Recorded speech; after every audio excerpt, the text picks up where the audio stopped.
কুড়িগ্রামের নাগেশ্বরী থানা কার্যালয়ে ওপেন হাউস ডে উপলক্ষে আলোচনা সভা অনুষ্ঠিত হয়েছে। বিস্তারিত থাকছে মোহাম্মদ রফিকুল ইসলামের প্রতিবেদনে। এতে বিভিন্ন শ্রেণী পেশাজীবী, রাজনীতিবিদ ও গণ্যমান্য ব্যক্তিরা অংশ নেয়। নাগেশ্বরী থানার ওসি মোহাম্মদ আবদুল্লাহিল জামানের সভাপতিত্বে সভায় প্রধান অতিথি হিসেবে বক্তব্য রাখেন সহকারী পুলিশ সুপার মোহাম্মদ গোলাম মোর্শেদ এবং বিশেষ অতিথি ভুরুঙ্গামারী সার্কেলের সহকারী police super Muntasir Mamun moon. প্রধান অতিথি বলেন, পুলিশ জনগণের বন্ধু। মানবিক সমাজ গঠনে পুলিশের অবদান রাখতে চাই, এজন্য জনগণের সহযোগিতা অপরিহার্য। আসন্ন ত্রয়োদশ জাতীয় সংসদ নির্বাচনকে অবাধ, সুষ্ঠু, নিরপেক্ষ করা সহ মাদক নিয়ন্ত্রণ, অপরাধ দমন ও সামাজিক নিরাপত্তা নিশ্চিত করতে জনগণকে পাশে চাই।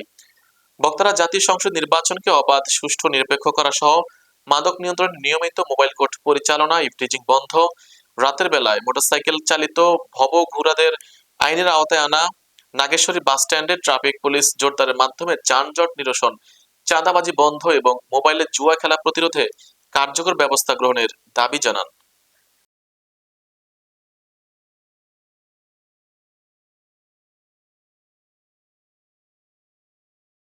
সভার প্রধান অতিথি